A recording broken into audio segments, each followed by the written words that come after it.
Merci d'être présent pour cette nouvelle conférence avec Michel. N'hésitez pas, si vous arrivez sur le chat, à nous dire d'où vous venez. Voilà, c'est la deuxième fois qu'on retrouve du coup Michel pour un webinaire. Merci d'être présent, Michel, déjà. Comment ça va aujourd'hui? Alors, bonjour Julia, et puis bonjour à tous aussi. Alors, oui, ça va très, très, très bien. Merci, je me réjouis beaucoup de discuter avec toi concernant le sujet qu'on a prévu d'aujourd'hui, les protéines. Et puis, oui, je me réjouis beaucoup. C'est super. C'est vrai que donc aujourd'hui, comme prévu, on va parler de protéines. Donc, je vois qu'on est déjà une centaine de connectés. Nous avons des personnes de Grenoble, du bassin d'Arcachon, de Lyon, de Bruxelles. Bonjour Lucien, Daniel, Alain. N'hésitez pas à nous dire d'où vous venez et à nous poser aussi vos questions sur le chat. On essaiera d'y répondre au fur et à mesure, même si du coup, on a un petit programme déjà planifié avec Michel. Merci également pour tous ceux qui ont posé leurs questions sur le formulaire. On y reviendra petit à petit. Voilà, on essaiera au maximum de couvrir les questions, mais c'est vrai que c'est un sujet passionnant, où on peut dire beaucoup de choses. Du coup, on va essayer de tenir tout ça. Alors, avant de rentrer dans le vif du détail, pour tous ceux qui n'ont pas vu du coup la première conférence, du coup, Michel, est-ce que tu pourrais te représenter un petit peu? Oui, avec plaisir. Alors, voilà, mon nom est Michel Brand et puis je suis papa de deux filles. On vit en famille en Suisse romande. Et ceci concernant un petit coucou aux Bruxellois, c'est en Belgique. J'ai entendu qu'il y a des gens qui sont en Belgique là. On a passé en famille 2 ans en Belgique. Et puis autrement, pour mon parcours, moi j'ai commencé dans la chimie. Et ensuite, j'ai travaillé beaucoup dans le médical, dans le commercial, après dans le marketing. Et ensuite, dans ma quarantaine, j'ai commencé à faire des études de naturopathe, dont je suis diplômé actuellement. Et puis, voilà, c'est ma profession actuellement.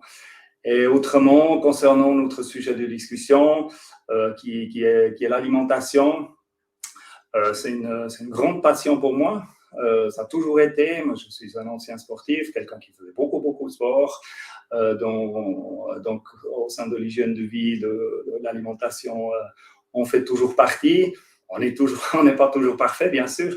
Mais par contre, c'est très, très bien. C'est important d'y porter de l'intérêt. Et à part ça, je suis aussi papa de 2 filles, comme je vous ai dit avant. Et puis, mais le sujet concernant, ce sont 2 filles qui maintenant sont plus grandes, elles ont 18 et 20 ans.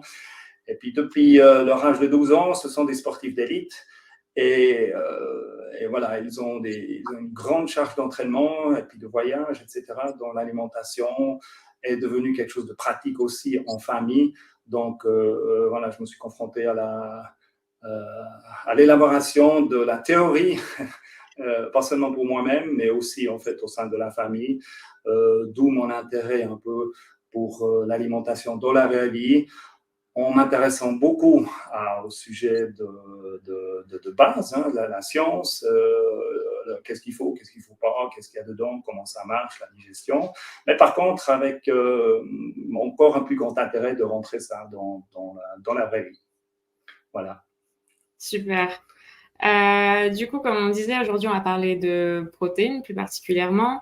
Donc, il y a beaucoup de mythes au sujet de ces protéines. On pense souvent que, comme tu disais, c'est pour les sportifs de haut niveau ou pour les jeunes hommes qui veulent avoir plein de muscles de partout et que presque pour tous les autres personnes, ce serait presque dangereux, des problèmes de reins, etc. Mais du coup, peut-être avant de rentrer sur le détail de comment ça fonctionne, le détail de leur impact, est-ce que peut-être tu pourrais déjà définir ce que sont les protéines, où c'est qu'on en trouve, enfin, voilà, déjà la base. D'accord. Alors, je pensais bien que tu allais me poser cette question. Alors, pour plus de facilité, je vous fais un tout petit peu un flashback sur votre enfance. En fait, une protéine, ça a l'air un tout petit peu de ça. C'est comme une pelote, c'est une grosse molécule. C'est une grosse molécule qui, elle est composée de différents éléments. Et ces éléments, ça s'appelle des acides aminés. Alors voilà, là pour un peu de vintage dans l'histoire. Certains de vous reconnaîtront ça. Alors, en fait, là, il y a une vingtaine de Legos. Imaginez-vous que chaque Lego représente une petite molécule d'acide aminé. Et puis, ces acides aminés, en fait, ils ont la spécificité qu'ils sont un bout qui a une certaine typicité, qui est aminé, et puis l'autre qui est acide. C'est pour ça qu'on appelle ça des acides aminés. Et puis ces choses, en fait, c'est comme s'il y avait un plus ou un moins d'un côté. Alors, quand on prend deux acides aminés ensemble, on prend le plus de l'un, le moins de l'autre, et puis on peut les assembler. Et puis, si on fait une longue chaîne comme ça, ben, on arrive à quelque chose qui se déforme, et puis on arrive à une protéine. Alors, la partie la plus petite, la partie, le composant le plus petit d'une protéine, ça s'appelle un acide aminé, dont nous, les humains, on en a 20, on est composé de 20, une vingtaine d'acides aminés. Et ensemble, quand on fait une longue chaîne, une grande pelote, voilà, c'est ça qu'on appelle une protéine après. Et puis ça, c'est des énormes molécules. Et puis ils ont aussi la spécificité que, comme ici, ils ont des formes.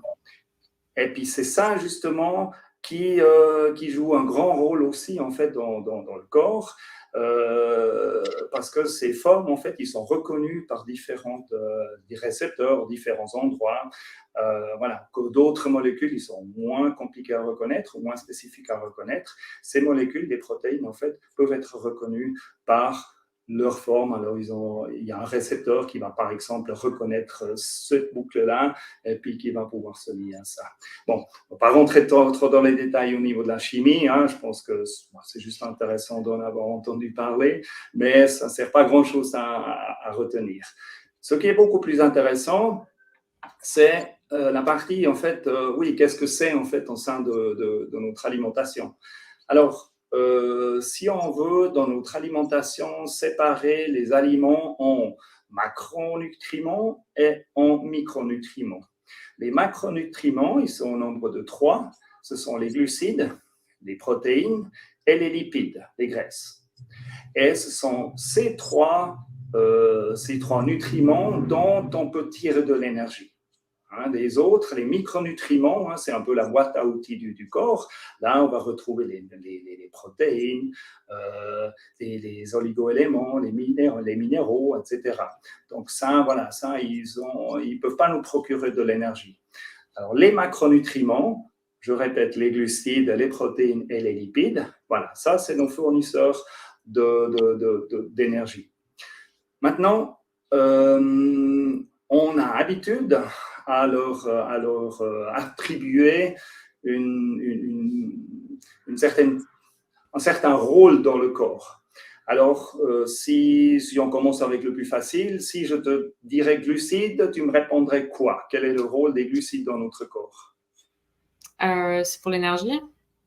Oui, c'est pour l'énergie. Donc voilà, ça c'est généralement comme on perçoit ces macronutriments. Maintenant, il faut entendre que autant que les glucides, les protéines et puis les lipides, même s'ils ont un tout petit peu leur spécialité, ils ont un rôle aussi dans les autres fonctions. Alors les protéines, ils ont aussi une fonction énergétique. Alors, continue dans le quiz. Les lipides. Ça, généralement, les gens, ils piochent. À quoi ça sert les liquides, à part d'essayer de les éviter, soi-disant? C'est ça, ça nous rend gras. Ça nous rend gras? Alors non. Non. En règle générale, ce ne sont pas les lipides qui nous rendent gras,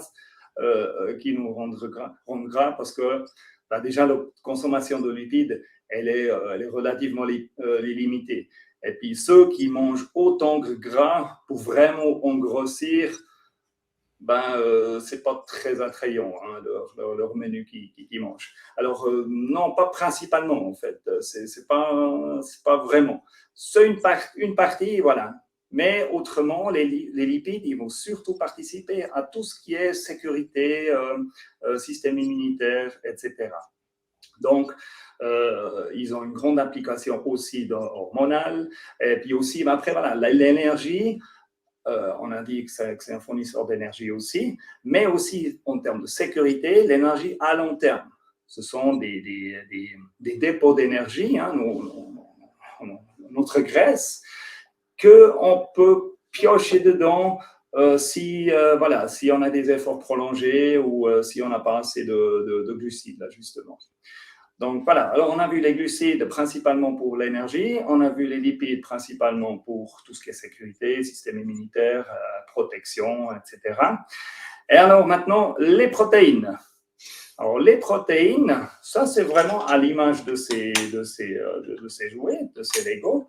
Alors les protéines, en fait, eux, ils sont responsables principalement de la structure de notre corps. C'est tout ce qui est structure notre corps, ou bien ce qui fait mouvoir la structure, principalement les muscles, hein, c'est principalement composé de protéines.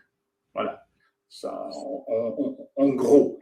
Et puis là où on les trouve dans l'alimentation, ben, c'est bien sûr principalement là où nous, on les a aussi.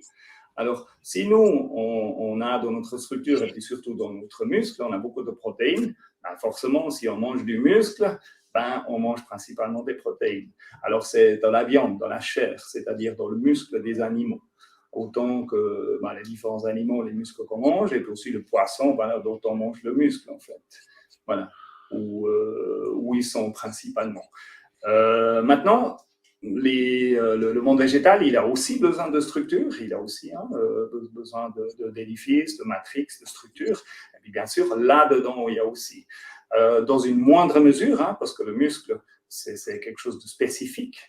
C'est un peu la tricherie, en fait, parce que si on regarderait tout l'animal, si on mangerait tout l'animal, ben en fait, il serait moins riche en protéines que si on mange uniquement justement la partie qui en contient le plus.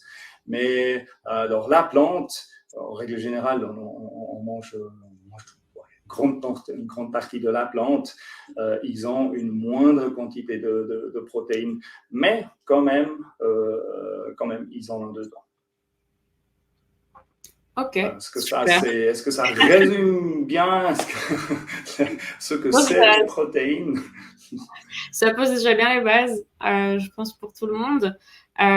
Donc, on comprend que ça sert du coup à construire du muscle. Et pourquoi finalement on en a tant besoin on pourrait se dire qu'on n'en aurait plus besoin après un certain âge. Pourquoi c'est toujours aussi important de garder une masse musculaire, on va dire, assez importante? Alors le muscle, c'est un peu spécial. Hein. Vous savez que tous vos tissus, tous nos tissus, en fait, ils se régénèrent. Alors, on a des tissus, en fait, qui se régénèrent tout le temps. Allez peut-être un peu en arrière pour construire cette compréhension. On est tous partis d'une seule cellule, hein, d'une seule cellule de notre maman, qui est venue s'activer hein, par le spermatozoïde de notre papa, et puis qui a dérangé, qui a stimulé, qui a déclenché une multiplication. Et puis, au fur et à mesure, voilà, cette cellule, elle devient 2, et ensuite, ces 2, ils deviennent 4, 8, 16, 32, 28, etc. etc. Et puis, à un moment donné, ça donne une boule de cellules. Et puis, toutes ces cellules, elles se ressemblent tous. Et puis, comme dans cette boule, il y a un extérieur et un intérieur de cette boule, ils n'ont pas tous la même condition. Donc ça va les stimuler de commencer à se spécialiser. Et puis, selon notre plan, c'est-à-dire nous, on a un plan de devenir un être humain, garçon ou fille, hein, cette spécialisation de ces cellules, en fait, va commencer, puis on appelle ça après la croissance. Donc, il y a certaines cellules qui vont se spécialiser en cellules de peau, qui vont se spécialiser en cellules de cœur, une autre en cellules de muscles, etc. Mais en partant toujours de la même cellule. Ce sont seulement des spécialisations. Puis, bien sûr, ça donnera à un moment donné le fœtus. Et puis, le fœtus, en fait, il va naître. Puis après, c'est un tout petit bébé. À ce moment-là, les tissus, en fait, ils sont tous là. Hein, ça ressemble vraiment à un humain, il est fonctionnel, etc. Mais il est encore tout petit, donc il va falloir grandir, il va lui donner de la masse. Alors, pendant la croissance, ces cellules continuent à se démultiplier plus rapidement que ce qu'il meurt. On appelle la vie de chaque cellule a une vie, donc une cellule d'épiderme, une cellule de la peau, elle a à peu près une vie d'une vingtaine de jours. Alors après une vingtaine de jours, cette cellule, elle va squamer, c'est-à-dire elle est morte, elle va tomber, et puis en fait, elle est remplacée par une nouvelle cellule, si on veut bien. Donc voilà, ça on appelle ça le turnover. Donc on se régénère tout le temps, mais à la croissance, on se régénère bénéfiquement au bénéfice d'avoir plus de cellules. Voilà, c'est ça qui nous fait croître. Puis une fois qu'on est adulte, à partir d'un certain âge, il y a un équilibre qui s'installe, qui a autant de cellules qui vont mourir que de cellules qui vont naître. D'accord ? Donc voilà. Et certaines cellules vont automatiquement mourir et puis, puis renaître. Et puis d'autres cellules, comme les cellules du muscle, ils vont tout simplement se régénérer, se réparer, pardon, pas régénérer justement. Ils vont se réparer. C'est-à-dire la quantité de cellules musculaires que vous avez en tant qu'adulte, si on ne les blesse pas, si on ne les casse pas, ça va rester cette quantité, mais à l'intérieur, quand on fait des petites blessures, ils vont se réparer en fait. Et puis pour ça, on a besoin de pas mal de protéines. Alors plus on est actif, plus on utilise le muscle, plus on a besoin de protéines. Et la protéine, elle est là pour la composition du muscle lui-même, la fonction de sa contraction, et aussi, le muscle, il a aussi une édifice, une matrix, une structure où ces cellules sont impactées. C'est un système de Fagot. C'est-à-dire, on a des cellules qui sont pris ensemble, quelques cellules qui sont prises ensemble, ça donne un fagot. Et puis là, on a du tissu conjonctif autour, ce tissu est aussi composé de protéines. Ensuite, on prend plusieurs de ces fagots, on fait un fagot de fagot, on va emballer ça avec du tissu conjonctif, on prend ces fagots, des gros fagots, etc., pour finalement construire tout le muscle. Alors, vous imaginez que si on a une lésion là-dedans, s'il y a une utilisation de ce muscle, on a besoin de pas mal de protéines. Et puis, voilà, c'est pour ça, concernant les muscles, pourquoi on a besoin de protéines. Maintenant, quand on est jeune, c'est-à-dire pas adulte, on a besoin de pas mal de plus parce qu'il faut pas seulement régénérer, il faut carrément construire le muscle, donc on doit lui donner du volume. Mais une fois qu'on est adulte, il faut toujours maintenir le manque en protéines, en fait, ou le déficit de protéines que le muscle il a pour X raisons, il faut toujours le maintenir à jour. Et puis ça, voilà, ça c'est pour ça qu'on doit manger des protéines. Maintenant, quand on parle de protéines, alors effectivement, on mange des protéines. Par contre, on n'absorbe pas des protéines. En règle générale, c'est des trop grosses molécules. Alors, ce que la digestion, elle fait, c'est quand on mange de la viande ou des protéines autres, de légumes, la digestion, elle va démonter tout ça. En fait, elle va en faire des acides aminés. Et puis ça, on va pouvoir absorber, ça va aller dans le sang, ça va circuler, rentrer dans le muscle, et puis dans le muscle, en fait, ça va être réassocié au type de protéines, en fait, qu'on a besoin sur place.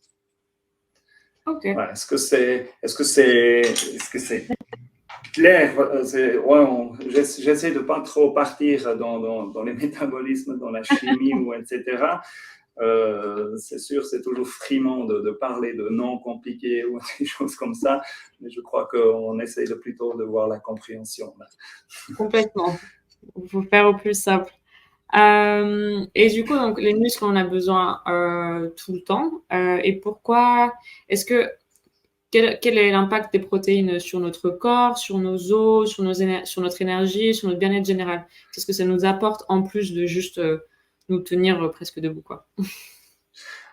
Alors, disons, c'est très juste ce que tu dis. C'est pour tenir debout.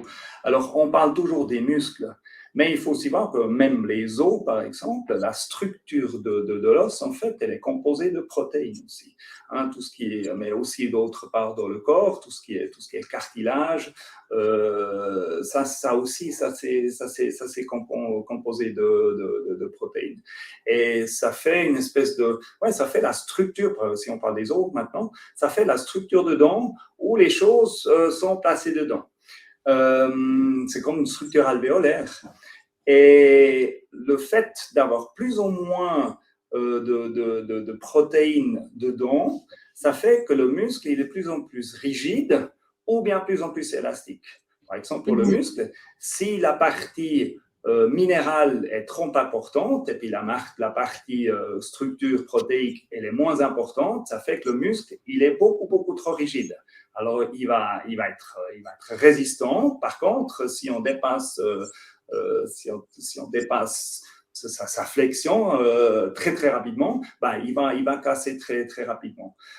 Si on a un meilleur équilibre en faveur des protéines, ça veut dire que c'est moins dur, l'os il est moins dur, par contre, il a une certaine flexibilité pour supporter des chocs.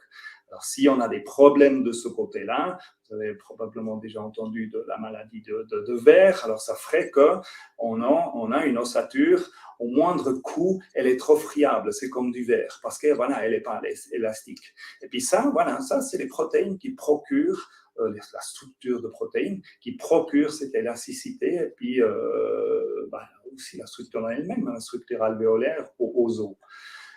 Autrement, on en parlera probablement un tout petit peu plus tard dans notre discussion.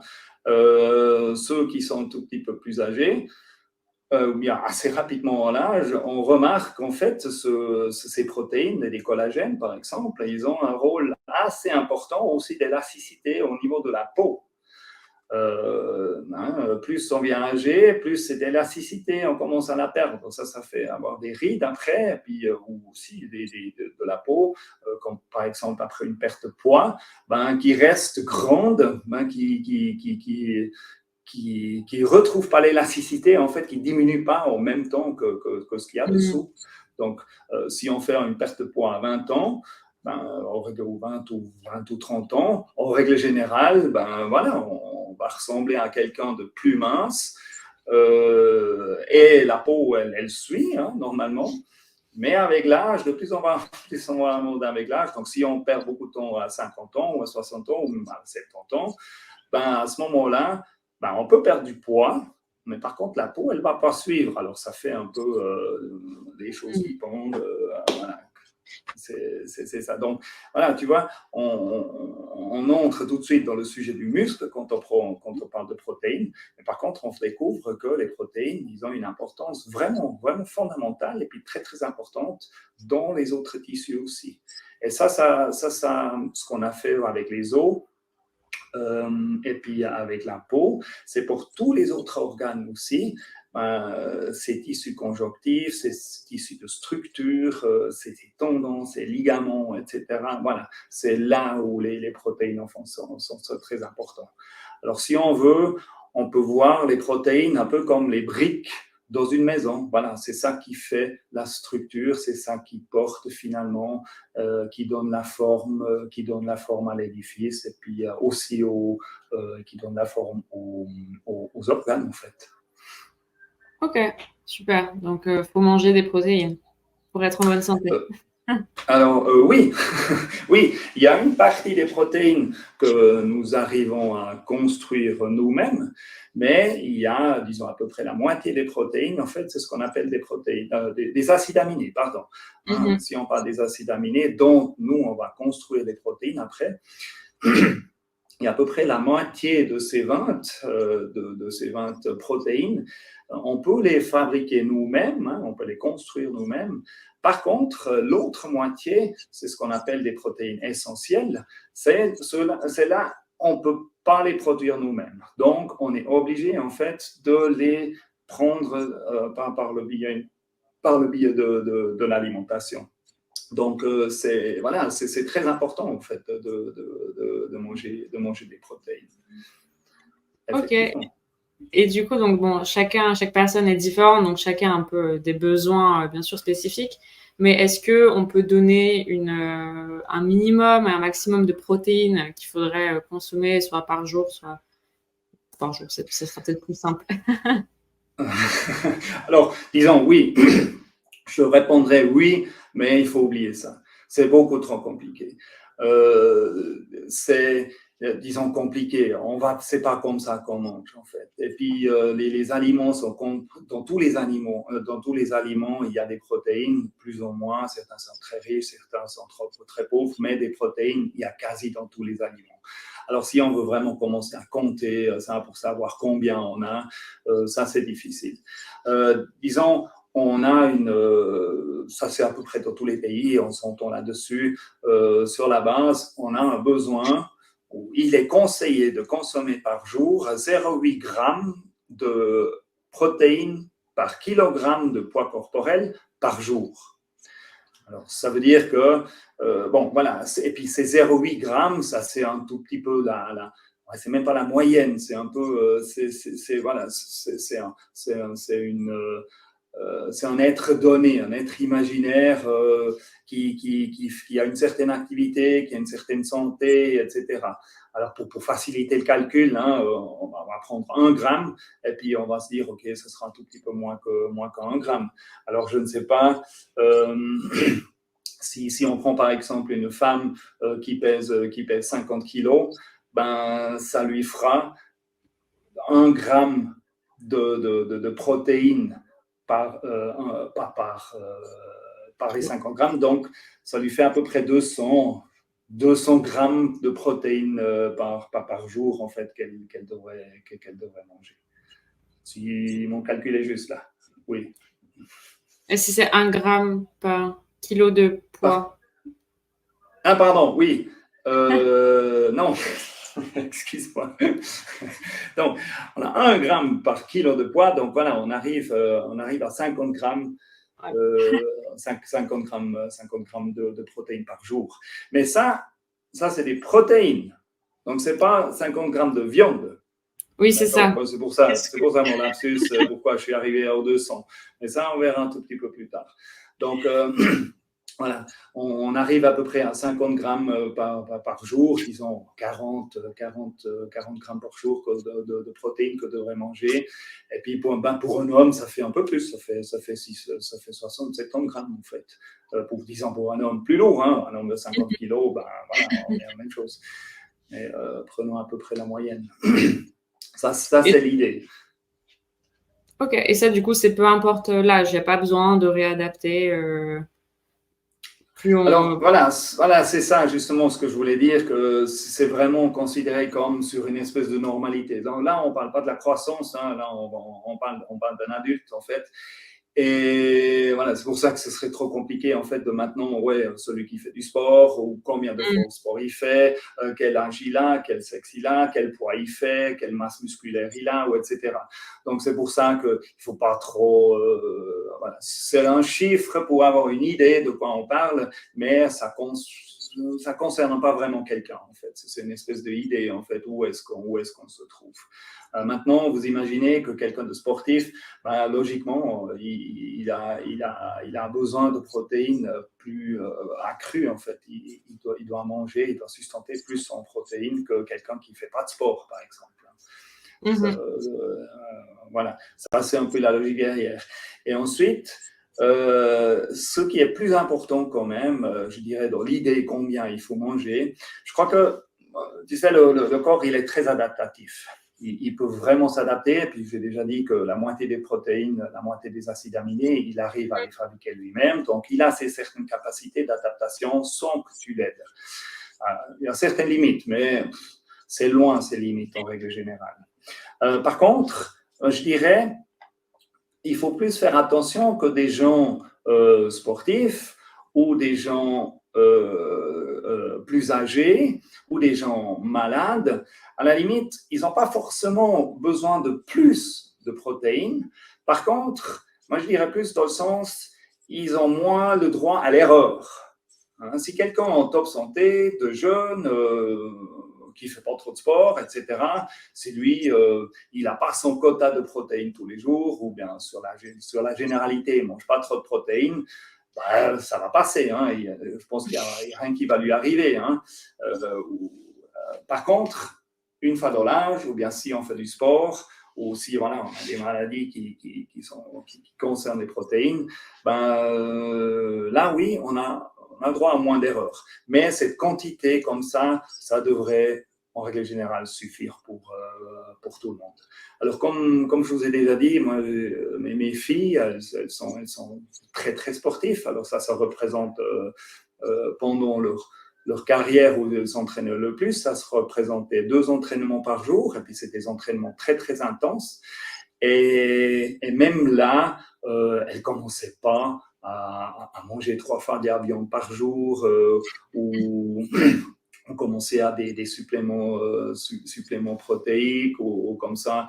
Elles ont tout à fait mangé normalement et puis elles ont performé vraiment à merveille et puis elles sont en toute bonne santé. Alors apparemment, on survit très bien avec une consommation normale, même si on est sportif. Mais voilà, il faut se dire que si on est sportif, si on est vieux, si on est malade, ben, il faut s'y tenir plus à une espèce de norme de manger.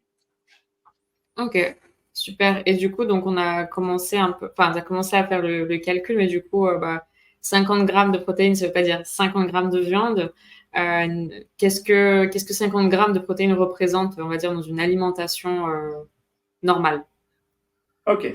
Alors, c'est là que ça va devenir intéressant maintenant. Alors, j'ai pris là le représentant le plus connu au niveau des protéines. Alors, en l'occurrence, là, c'est une côte de porc sans os. Maintenant, au bol, ou peut-être tu sais, combien tu crois est-ce qu'il y a de protéines dans un bout de pourcent sur 100 grammes? Combien de protéines il y a dans un steak comme ça? Je sais pas, 40 grammes? 40 grammes. Ben non. Alors, il y a dans ce steak 40 grammes, oui, même parce qu'il pèse 200 grammes. Donc, en fait, il y a une bonne vingtaine de grammes. Ça dépend de la viande. Hein, c'est entre 20 et 25 grammes la viande qui a de protéines dedans. Et la plus grande quantité, en fait, ce qui fait baisser ça, c'est pas parce qu'il y a beaucoup de glucides, ni de beaucoup de graisse, ou etc. Mais c'est, en règle générale, dans les aliments, c'est l'eau qui fait, s'il y a beaucoup d'eau, ça fait que les autres parties, en fait, sont représentées dans un pourcentage plus petit. Donc ça, c'est, voilà, le steak ou bien n'importe quelle viande que vous avez, hein, sans maintenant sans discuter au pourcent près, vous arrivez, là en l'occurrence, si je regarde là c'est marqué 22%, donc 22 grammes pour 100 grammes, 22% de protéines qui est là-dessus. Et maintenant, pour rentrer un peu dans le sujet, est-ce que tu as déjà entendu que les lentilles avaient la même quantité de protéines que la viande? Voire plus, je crois, on m'a dit. Voire plus, carrément. Alors, j'ai là un paquet de lentilles. Alors, si je regarde maintenant le paquet, effectivement, je lis là-dedans, là derrière, je lis 22 grammes sur 100 grammes, c'est-à-dire 22%. Et puis là, je lis 23%. Donc, bon, chipotons pas sur 1%. Alors, est-ce qu'on sous-entend là que C'est comme ça qu'on sous-entend que les protéines ont la même quantité que les lentilles ont la même quantité de protéines que la viande. Est-ce que c'est pertinent? Oui, d'accord, ok. Alors,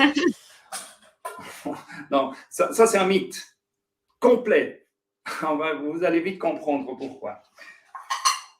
On va voir ça. On avait dit que là, on avait 200 grammes de viande, 22%. Ça veut dire qu'on a 22% dedans.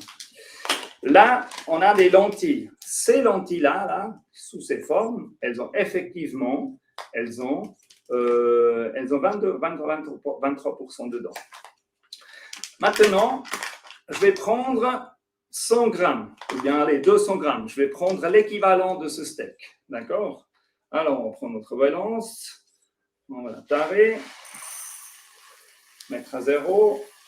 Et je vais mettre 200 grammes. Alors voilà. Donc, j'ai là 200 grammes de lentilles. Alors moi, je trouve déjà cette quantité, c'est déjà respectable, d'accord? Même si je trouverais ça dans mon assiette, je pense que ça va être un peu trop. Disons, puis ça passe. Mais le problème, c'est que je ne vais pas manger ça comme ça. Mm-hmm. On est bien d'accord. Ah non. Je vais les cuire. On est d'accord. Quelle quantité? Alors là, j'ai 200 grammes. Quelle quantité ça va peser une fois que j'ai fini de cuire ça, une fois que ça atterrit dans mon assiette? Qu'est-ce que tu penses? Peut-être au moins x2. Ouais, c'est x3. Hein, c'est le volume triple quand tu fais des pâtes, quand tu fais des légumineuses, etc. Ça dépend, hein, s'ils sont encore croquants, voilà, il y a moins dedans, mais disons, s'ils sont cuits, voilà, les légumineuses, les pâtes, etc., si c'est la cuisson normale, on compte à peu près le triple de la quantité. Donc on va alors manger. Maintenant, en fait, ben oui, il faudrait manger ça, d'accord? Et puis toujours ça. Mais une fois que tu as ton assiette, ça va être quelque chose d'impressionnant. Ouais. On est d'accord. Donc, c'est quoi l'erreur dans la réflexion? C'est certainement, en fait, on ne va pas dire que les lentilles ont autant de protéines que la viande. Comme ça, oui, dans cet état-là. Mais ce n'est pas ça que je vais manger. Et puis, je ne vais certainement pas manger le triple de cette quantité. Donc, si je veux vraiment avoir la même quantité de protéines dans mes lentilles comme dans la viande, il va falloir que je mange la quantité ici, puis ça va faire à peu près comme ça. Et puis ça, je pense que personne ne va pouvoir faire ça. Même ça, c'est beaucoup trop. D'accord? Alors, ça veut dire que si on a là 23% de protéines dedans, ben en fait, en vérité, quand on parle d'alimentation, c'est-à-dire ce que je mange dans mon assiette, ce n'est pas 23%, c'est 8%. Mm-hmm. Donc, dans mon assiette, si on parle d'alimentation, la viande est à 22%, ou vingtaine de pourcents, et puis les légumineuses. Hein, c'est un peu partout la même chose. Hein. Si je prends des autres légumineuses, comme les plus connues, qu'on a l'habitude de manger chez nous, là, des pois chiches, là, on parle de 21%.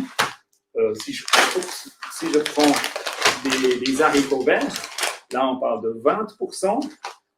Et ensuite, bon, ce n'est pas vraiment un légumineuse, hein, mais on prend toujours ça. Par exemple, le quinoa aussi, on dit toujours, ah ouais, le quinoa, il a beaucoup de protéines, etc., etc. Donc, en fait, au sein des légumineuses, hein, ce qui n'est pas, mais bon, on est dans cette famille-là, il a relativement peu, en fait, parce que le quinoa, lui, il est autour des 16% de protéines. Mais là, en fait, ce qui fait, probablement, on le compare souvent au blé, mais même le blé, hein, le blé, il a quelques pourcents près, il a presque autant. Donc oui, si on veut fignoler, on peut dire, OK, le quinoa a plus de protéines que le blé. Mais là, on parle de 2, 3, 4% maximum. Donc, voilà, ce n'est pas quelque chose qui va me faire exploser mon quota de protéines dans la journée par rapport au blé. Mais voilà, si on le met dans la même catégorie, là, on parle plutôt de, ça c'est un peu le record que j'ai trouvé, là, les 23% des lentilles. Et puis autrement, voilà, ça se situe autour des 20% à peu près. Mais en alimentation, ça représente un tiers. Donc, si on parle de là, de 22%, ici on parle de 7, de 5, de 7, de 8%. Voilà. Voilà, donc, c'est vraiment un mythe. C'est une mécompréhension que malheureusement beaucoup de gens, je pense sur Internet ou même moi, en discutant en fait, ils comparent les choses qui sont marquées derrière. Et puis les choses qui marquent derrière, c'est ce qu'il y a dedans et puis pas ce qu'il y a dans l'assiette. Voilà. Et du coup, par exemple, si on veut éviter la viande, notamment on a une question par exemple de Monique qui dit qu'il est conseillé de manger léger le soir par rapport à la digestion et avoir un sommeil qui ne serait pas perturbé. Donc par exemple, si on veut éviter la viande parce que ça nous reste un peu sur l'estomac, comment on fait pour quand même avoir un quota de protéines Est-ce qu'il y a d'autres aliments qu'on peut utiliser à la place de la viande? Alors, léger manger le soir, c'est plutôt relatif à la quantité. Parce que le mode de régénération du corps, c'est quand vous êtes dans ce qu'on appelle la parasympathicotonie. C'est-à-dire le corps, il a un mode de régénération et puis il a un mode d'action. Ces deux états, vous ressentez dans la journée, il y en a un qui vient un peu plus dominant, l'autre qui vient moins dominant. Et puis tout ce qui concerne la régénération, elle se passe beaucoup mieux, plus, pendant qu'on est en parasympathicotonie, donc en mode régénération. Je vais dire mode régénération à partir de maintenant parce que parasympathicotonie, moi je me suis entraîné, j'arrive à bien dire, mais voilà, je ne veux pas créer une confusion. Alors, le soir, manger léger, c'est plutôt déjà de 1, manger seulement autant qu'une vidange gastrique suffit pour vider l'estomac. Alors, je m'explique. Quand on mange, on avale, on mâche, ça descend l'œsophage et puis ça tombe, ça arrive dans l'estomac. Et puis dans l'estomac, lui, au bout, pour aller plus loin, il a un sphincter, c'est fermé. Donc, les aliments, en fait, vont rester dedans. Ils vont rester dedans un certain temps et ils ont besoin d'être traités. Là-dedans, il y a de l'acide qui va être rajouté, il y a certaines enzymes, en l'occurrence des enzymes pour démonter les protéines en acides aminés, ou plutôt faire de plus petits bouts des protéines déjà. Et ça prend du temps. Et puis maintenant, à un moment donné, quand il y a certaines conditions qui sont réunies dans l'estomac, c'est-à-dire la température, le pH, la consistance, ou l'humidification, je ne sais pas combien d'eau il y a, la composition de la pâte en fait. Une fois que ça s'est atteint, l'estomac, lui, mesure ça et puis il va éjecter. Mais il va éjecter une portion plus loin, seulement une portion aussi grande que ce qui en suit, donc en l'occurrence l'intestin grêle, qu'il arrive à traiter. Alors l'estomac, il ne se vide pas comme ça, peu importe ce qu'il y a dedans. L'estomac, il sort une certaine quantité pour que ça puisse être traité plus loin. Et une fois que cette quantité est sortie, le reste, ça reste dedans. Et puis une fois plus loin, c'est traité, ça va plus loin, ça libère de nouveau ce chantier-là, juste à la sortie de l'estomac. Donc, il y a une prochaine sortie qui peut se faire, une prochaine vidange gastrique partielle, en fait, qui peut se faire. Alors maintenant, imaginez-vous que vous allez dormir, suivant comment ce que vous avez mangé, ça prend 2, 3, 4 heures, selon ce qu'il y a dans l'estomac, jusqu'à ce que c'est prêt pour ressortir. Mais si vous avez mangé une grande quantité, il y a une certaine quantité qui va sortir et ce qui est encore dedans, ça va ressortir plus tard. Donc ça, c'est quelque chose qui peut déranger en fait votre sommeil, c'est que tout à coup, l'estomac, il commence de nouveau à éjecter en fait au milieu de la nuit. Donc voilà, ça c'est une notion déjà, pourquoi pas manger trop le soir.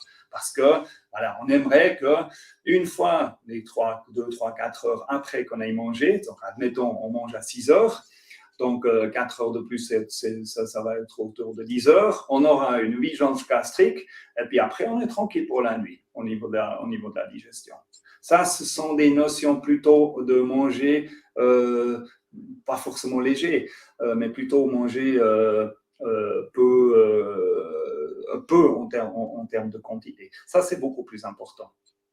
Okay. Après, mais par contre, bien sûr, si on a au sein de l'alimentation, si on a des excitants dedans ou des choses qui excitent les métabolismes, comme par exemple une grande quantité de glucides, je ne dis pas une petite quantité de glucides, hein, mais une grande quantité de glucides qui engage pas mal de métabolisme au sein du corps, une fois que ceux-là ils sortent de l'estomac et qu'ils commencent à être absorbés, ça aussi, ça peut un tout petit peu perturber en fait le sommeil. Alors maintenant, au lieu essayer d'avoir le souper parfait pour bien dormir, essayez déjà d'avoir une petite quantité le soir, une petite, mais pas frugale, hein, mais une petite quantité normale, une portion. Et puis ça, en règle générale, ça résout déjà pas mal de problèmes de ce côté-là. Ok, top. J'espère avoir répondu. Bon, c'est clair, quand on pose des questions comme ça, on aimerait bien avoir une réponse, voilà, c'est cela. Mais en fait, non, c'est pas comme ça que ça marche. Et puis, souvent, on a un peu une mécompréhension dessus. Et puis, pour moi, c'est toujours plus important de pouvoir vivre et puis avoir du plaisir. Et puis, mais essayer de faire... plutôt essayer de ne pas faire des grandes erreurs, mais trouver des bonnes solutions, en fait, au sein de notre vie normale. Super. Mais du coup, est-ce que la solution, c'est finalement de manger que des côtes de porc ou est-ce que c'est quand même, il faut quand même varier l'alimentation? Non. Alors, je voulais pas exclure une chose ou l'autre. Hein. Alors, voilà, la notion lourd, peut-être pour revenir à la question, la notion lourd, c'est en règle générale, c'est lié à le temps que l'estomac il faut justement pour traiter, pour donner plus loin.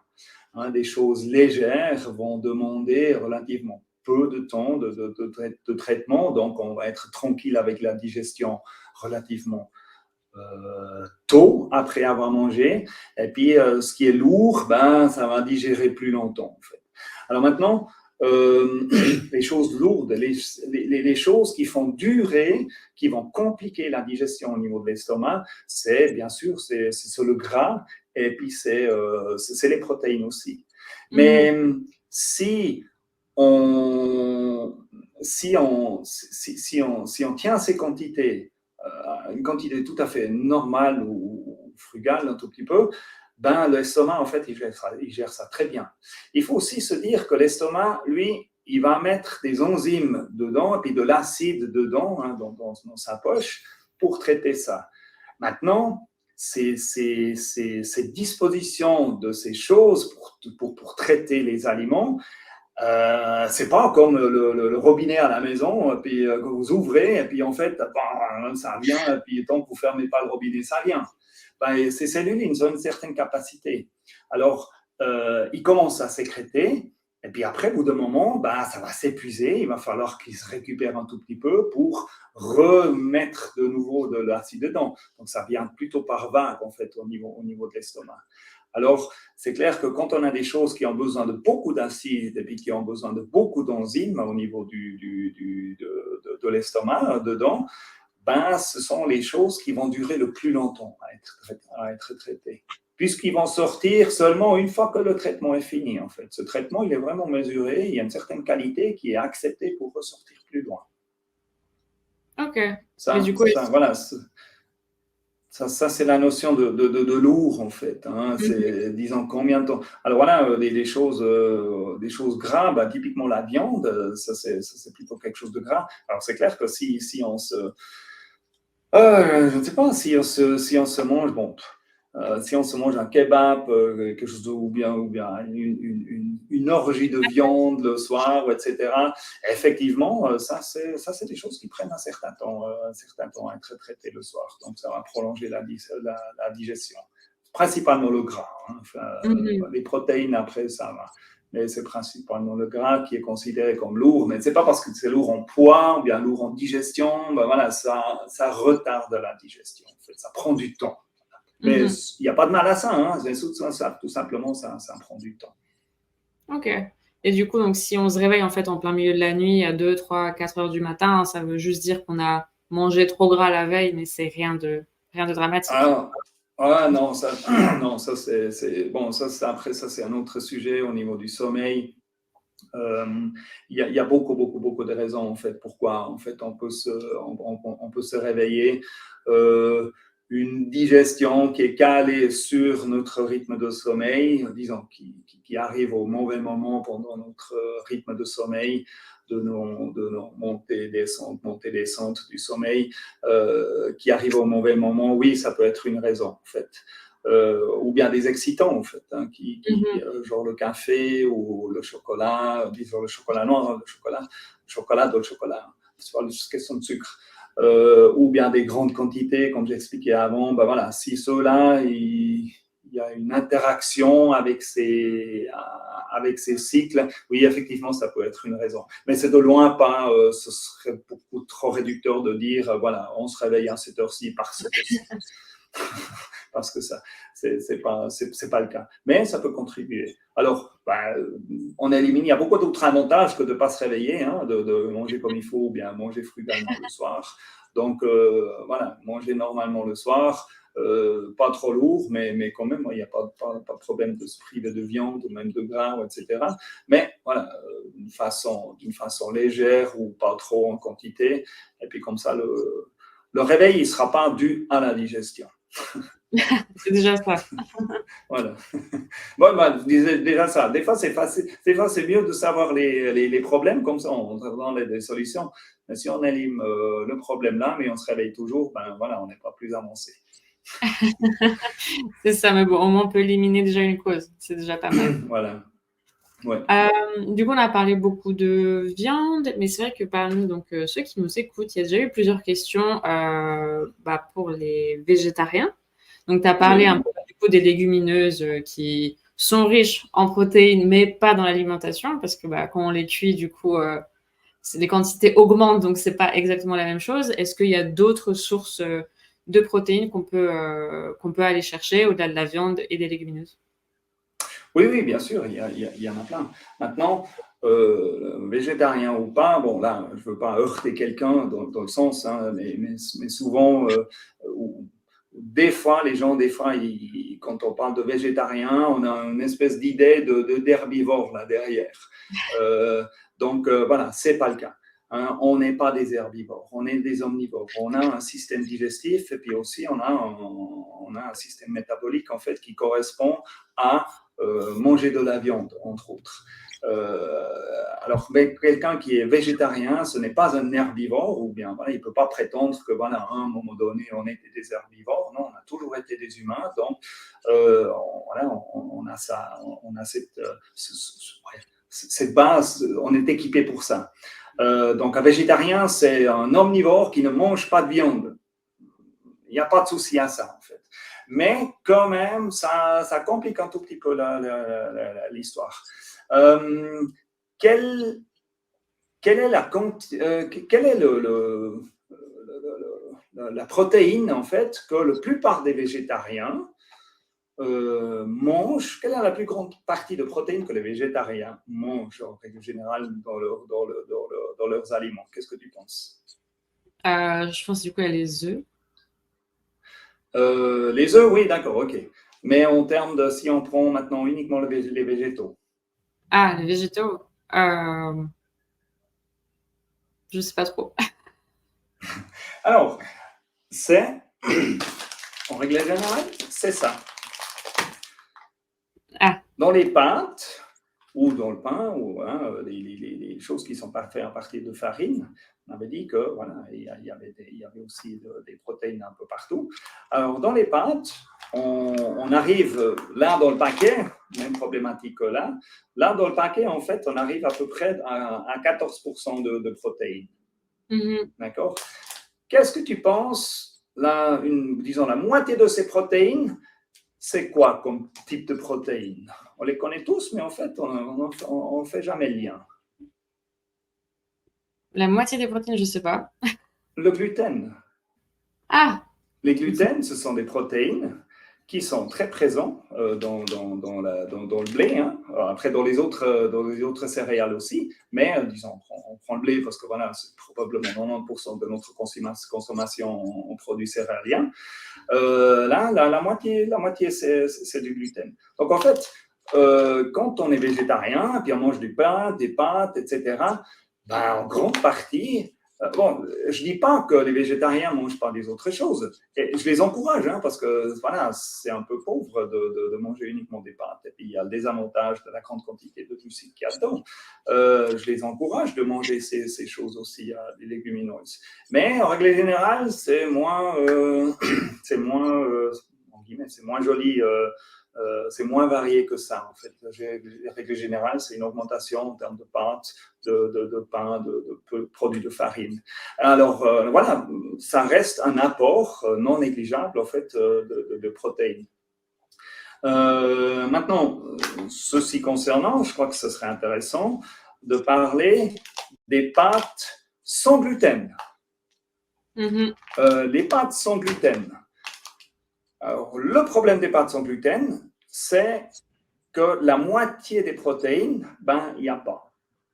D'accord? Donc, si on a là 14% de protéines dedans, ce qui finalement fait 5% dans l'assiette, mais on parle maintenant juste comme ça, des 14% de protéines qu'il y a là-dedans, ben, la moitié, c'est à peu près 7%, en fait, ce sont des gluten. Donc, si on n'a pas ça, ben, on a la moitié. Donc, les produits, les pâtes sans gluten, ben, ils contiennent la moitié de protéines. Donc, si on n'a pas de problème avec le gluten, ce n'est pas une bonne idée de se priver des pâtes normaux, de tourner vers les pâtes sans gluten, parce qu'on se prive d'une source de protéines assez importante. Alors, les pâtes sans gluten, ben justement, si vous lisez derrière sur l'étiquette, on a effectivement, voilà, en l'occurrence, on a effectivement 7%. Donc, comment est-ce qu'on fait des pâtes sans gluten? Qu'est-ce que tu penses? Aucune idée.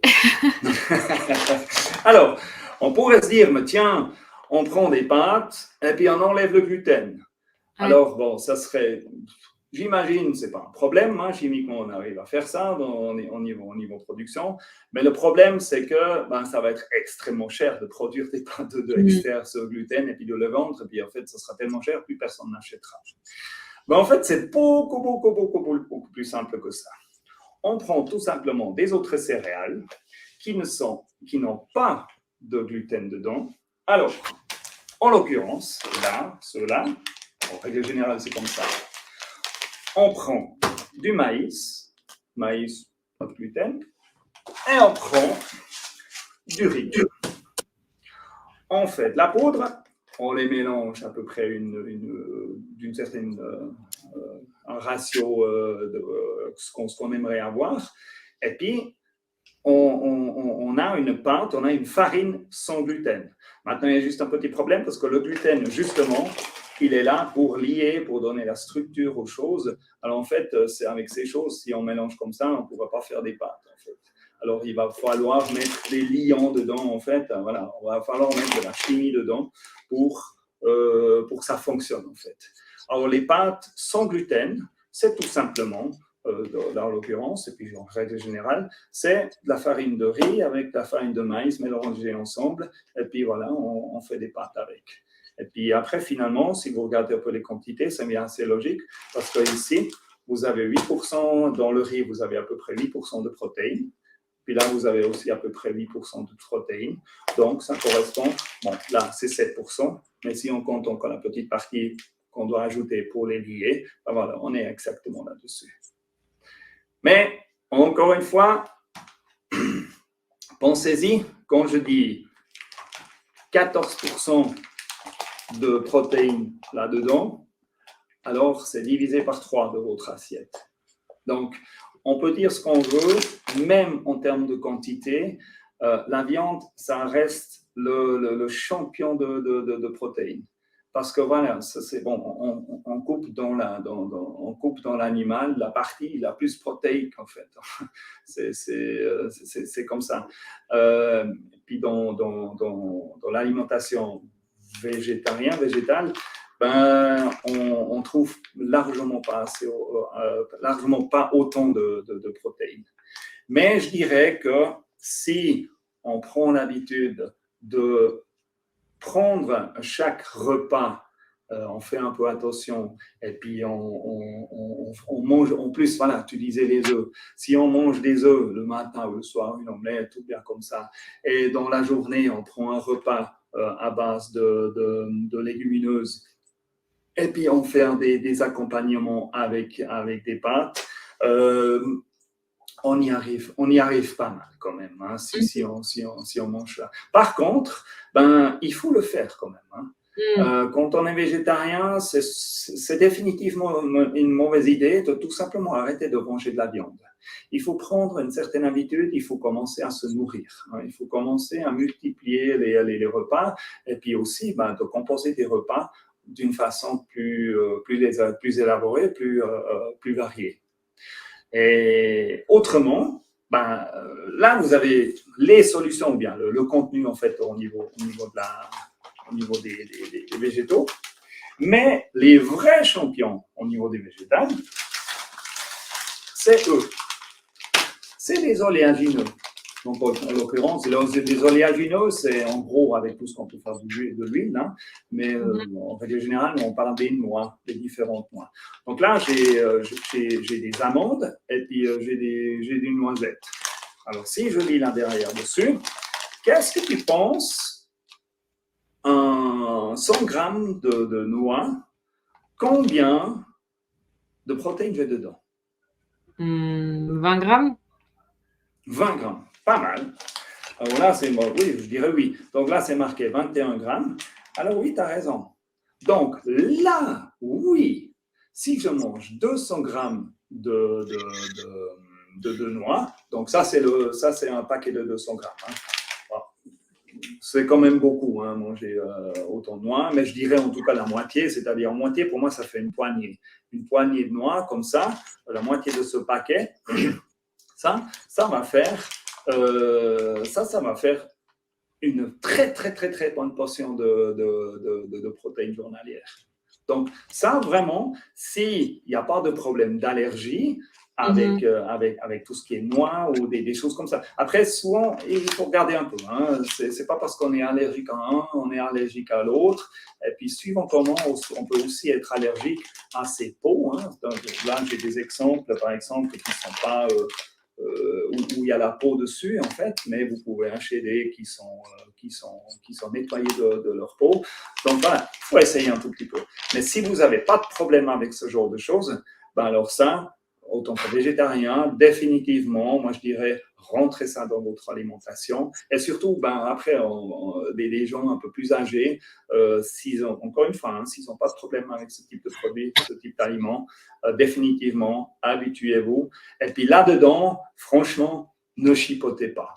Là, il y a 20%, là, il y a 16%, mais alors peu importe. Achetez ceux que vous aimez et puis mangez ceux que vous aimez. Parce que vous allez manger plus de ceux que vous aimez que de ceux que vous n'aimez pas. Alors en fait, dans le poids, finalement, vous aurez plus de protéines. Du coup, en fait, ça, c'est définitivement une bonne solution. La clé pour les végétariens, finalement, c'est le problème quand on est végétarien, parce que c'est un problème, c'est juste que ça va être plus compliqué d'avoir son apport en protéines que quand on mange de la viande, quoi. Mais c'est possible, c'est juste qu'il va falloir s'organiser, peut-être plus cuisiner que si on prenait juste un steak de viande, quoi. Oui. Bon, après, cuisiner, c'est-à-dire composer son repas. Je pense que si on fait en même temps végétarien, en même temps des régimes, des jeûnes intermittents, en même temps des régimes perte de poids, etc. Donc là, ça devient compliqué. Après, encore une fois, le corps, il s'adapte très, très bien jusqu'à ce qu'on a vraiment des carences ou des problèmes dus aux carences. Si on n'est pas malade spécifiquement, ça prend énormément de temps. C'est pour ça, c'est aussi difficile en fait de décréter une carence de quelque chose parce que ça prend énormément de temps.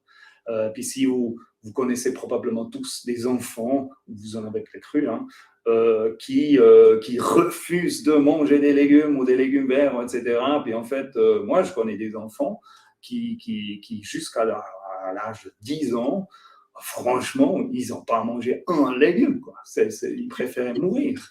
Donc, ils se nourrissaient de viande, de frites, et puis pas pour dire des frites, mais c'est la seule chose qu'on peut leur donner à manger. Bon, c'est pas une solution, c'est sûr.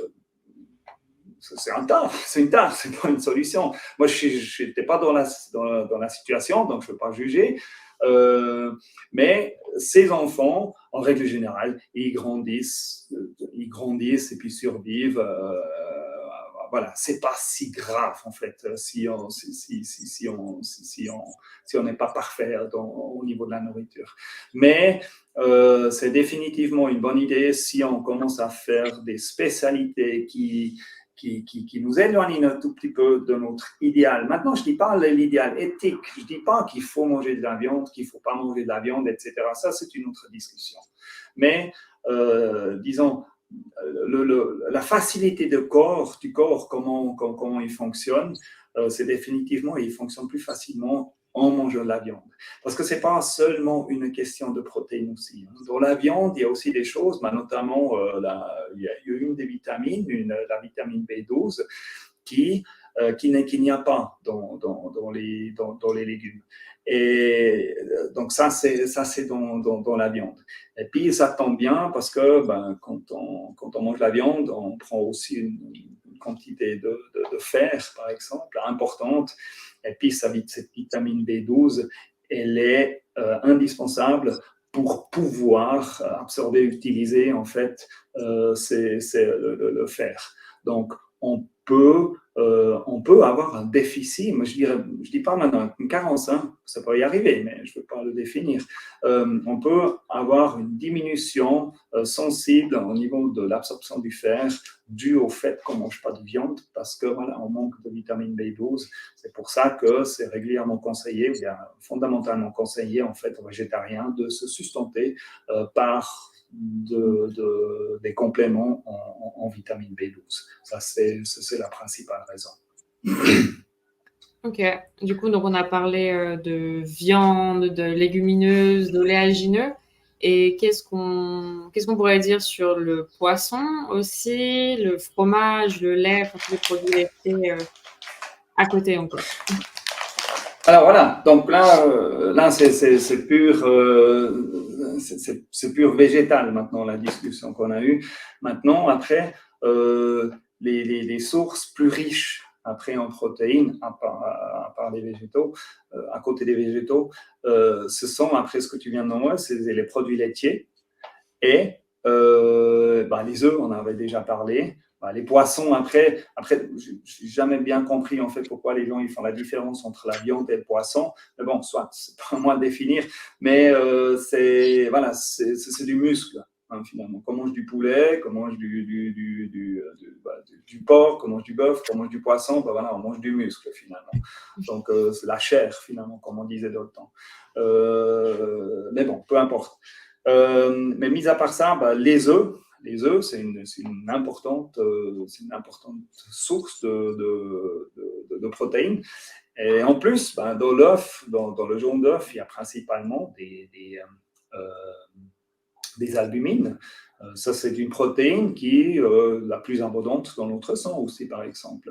Donc, l'œuf, c'est un très, très bonne source de protéines et surtout aussi facile à faire, c'est goûtu à faire et puis c'est facile à intégrer en fait dans différents plats. Là, voilà, quand on prend le végétarien, mais si après on prend le végan, après ça commence vraiment à devenir compliqué. Mais franchement, ça peut-être un peu, il manque un peu de recul parce que le véganisme, c'est quelque chose, c'est une mode qui est venue assez récent. Je dis pas que ça n'existait pas, mais dans l'ampleur, c'est quelque chose d'assez récent. Et puis moi, personnellement, je ne connais pas des végans qui sont restés végans à long terme. Maintenant, je ne dis pas qu'il faut faire ce qu'il ne faut pas faire. Mais voilà, je ne veux pas commencer à critiquer ou juger des choses qui finalement, sur quoi on n'a pas encore du recul. Mais franchement, mon avis personnel sur le savoir ou bien les données que j'ai acquis, sur quoi je peux réfléchir, je pense que oui, en termes d'alimentation, le végan, ouais, ça devient un peu compliqué quand même. Et puis là, on doit vraiment avoir recours à des suppléments, ce dont je suis pas fan. Et je voulais juste encore dire quelque chose. Je ne voulais pas le louper. Quand vous mangez, c'est bon. Je ne vais pas forcément faire de la pub pour les noix, mais franchement, ça c'est vraiment c'est la manne en termes de protéines.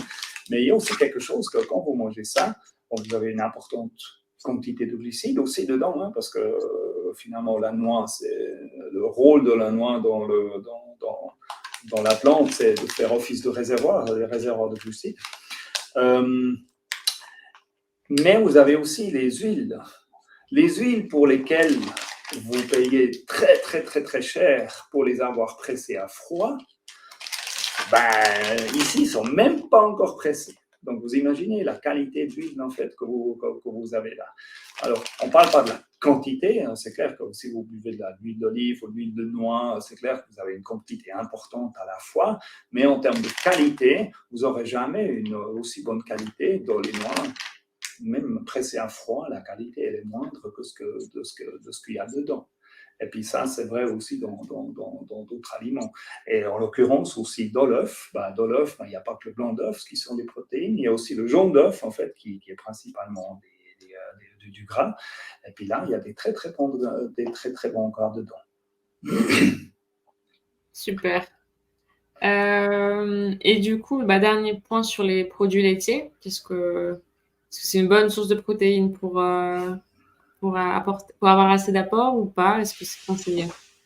Alors, oui, ça c'est aussi une très très bonne source de protéines. Donc, maintenant, je dirais plus, après, sur le fait, je pense qu'il y a beaucoup moins de gens qui ont vraiment des problèmes avec le lait ou les produits laitiers, ce qu'on croit. Souvent, ce sont des raisons d'association, bien comme ça, mais bon, on ne peut pas les exclure. Hein. Donc, partons du principe que les personnes n'ont pas de problème ni avec le lactose, ni avec certaines protéines, en fait, au niveau du lait, ou de la transformation du lait, etc., notamment la caséine ou autre.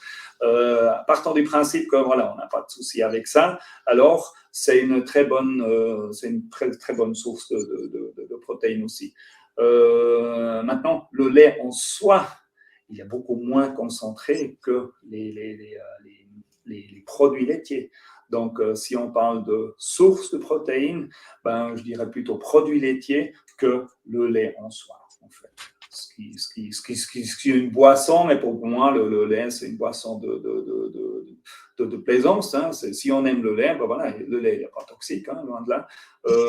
Mais par contre, en termes de nutrition, en fait, le lait, ça n'a pas tellement de sens. Par contre, les produits laitiers, oui, on peut en tirer du profit. Ça, c'est du concentré, oui. Là, on parle de protéines déjà sérieusement. Mais c'est pas le dernier des points, en fait, si on veut. Après, il y a encore une autre source. Ce sont les concentrations à base de végétaux. Alors, ceux qu'on connaît le plus, en fait, c'est par exemple le tofu. Le tofu, hein, ce qui est une fermentation de soja. Et c'est, voilà, là on trouve aussi une importante, aussi, je crois, autour de 15-20%, ça dépend s'il est mouillé, s'il est sec, etc. Disons, on trouve aussi une quantité importante de protéines dedans. Mais voilà, je ne sais pas s'il y a des gens qui remplacent vraiment le rapport protéique uniquement par le tofu tout le temps. Je pense même les Chinois, ils ne le font pas. Hein, ou bien, là, on a l'habitude de le manger ou de le produire soi-même. C'est plutôt quelque chose, un agrément, en fait, qui est dans la soupe, etc. Je ne pense pas qu'il y a des gens qui mangent des steaks de tofu une fois par jour ou bien comme ça.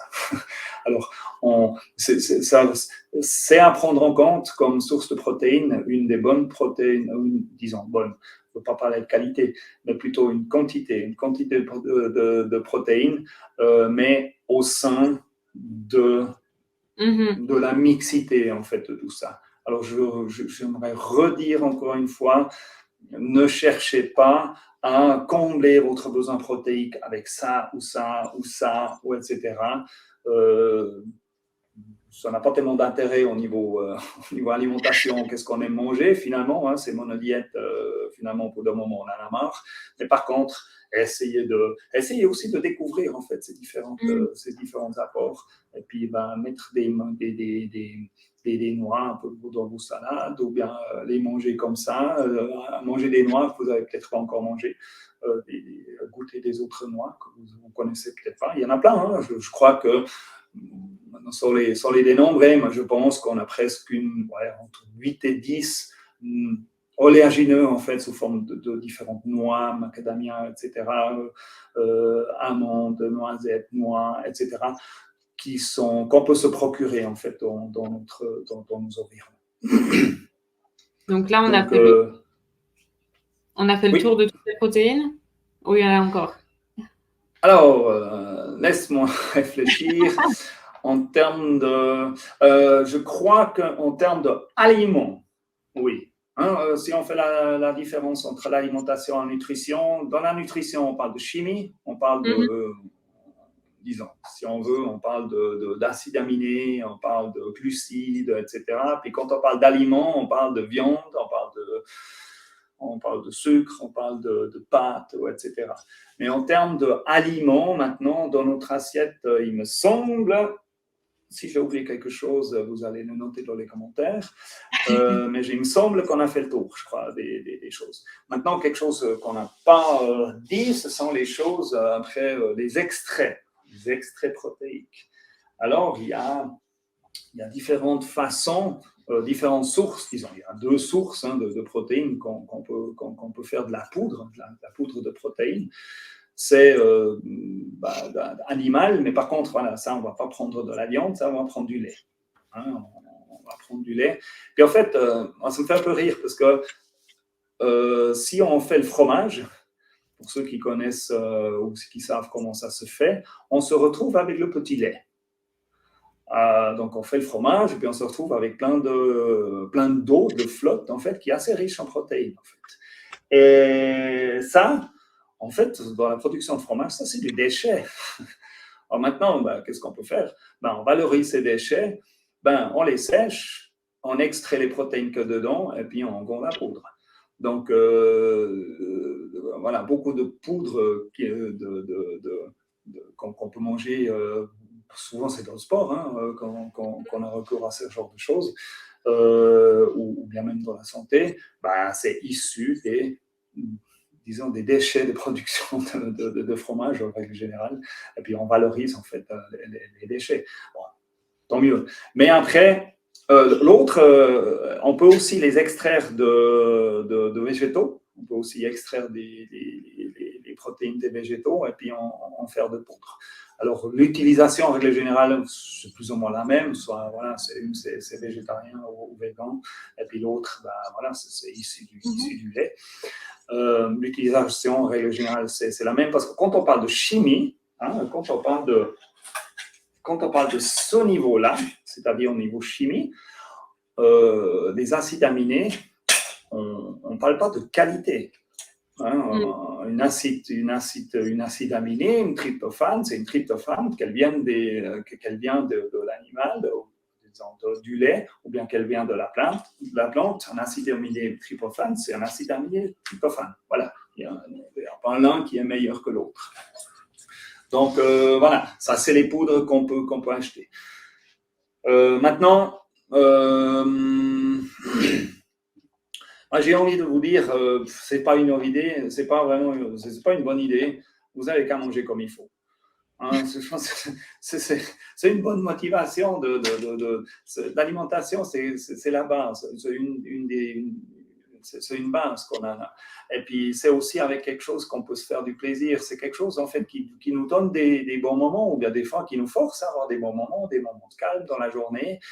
Et puis, je crois qu'il faut plutôt favoriser ça que d'essayer de combler, parce que voilà, j'ai pas le temps de manger ci, j'ai pas le temps de manger ça, ou je suis végétarien, donc, mais je veux pas trop me casser la tête quoi manger, etc. Donc, je prends de la poudre.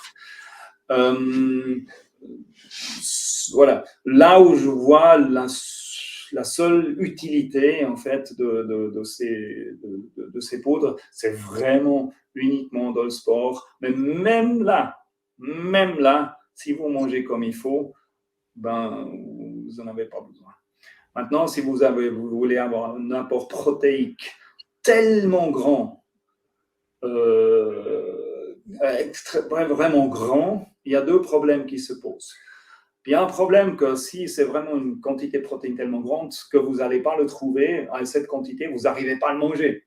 À un moment donné, même la viande en est là. Hein. Vous ne pouvez pas manger plus de viande, vous allez à fourguer dans l'estomac. Donc voilà, il y a un problème de quantité. Et puis l'autre chose, quand vous mangez les protéines sous forme de viande, il y a tout le reste qui vient avec. Hein. Voilà, il y a les gras, il y a les autres trucs, et puis voilà, ça peut aussi poser des autres problèmes, sans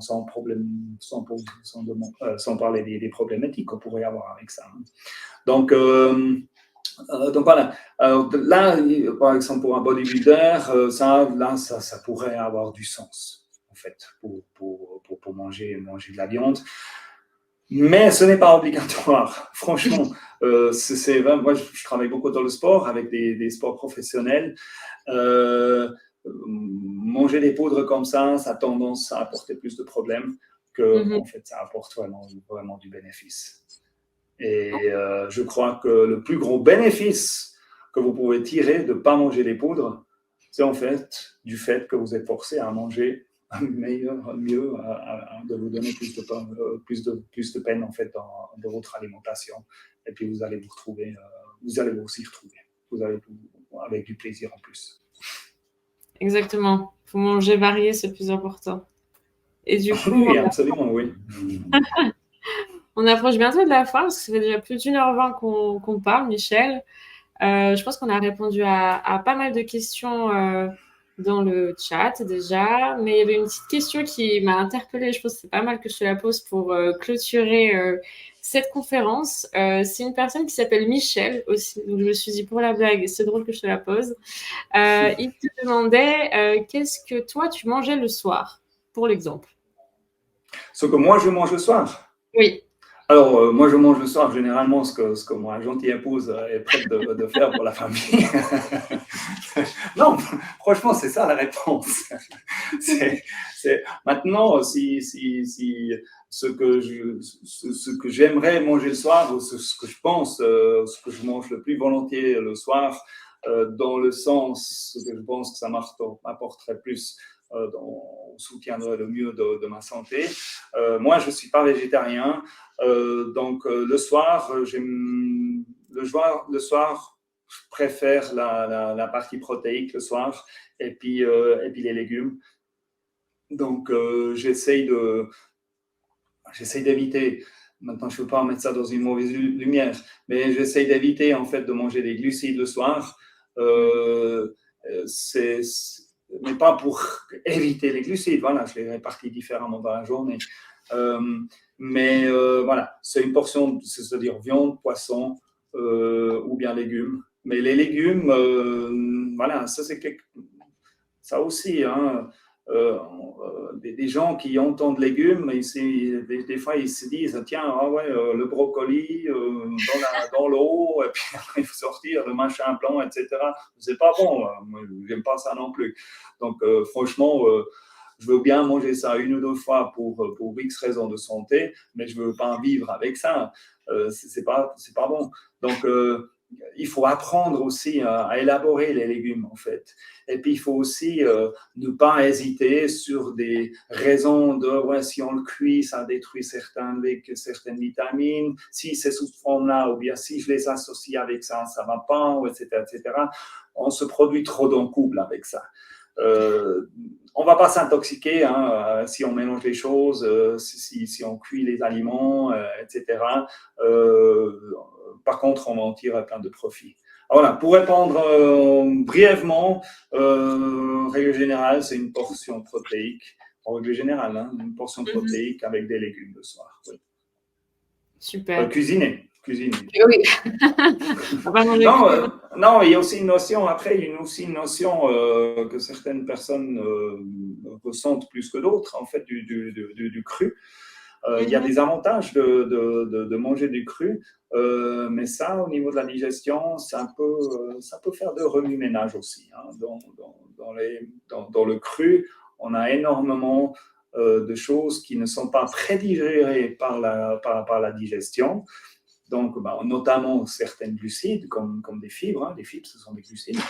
Donc, certaines ils vont trop loin dans la digestion parce que ça prend trop de temps à les digérer ou à la faune, à la flore intestinale, à la faune intestinale de les digérer.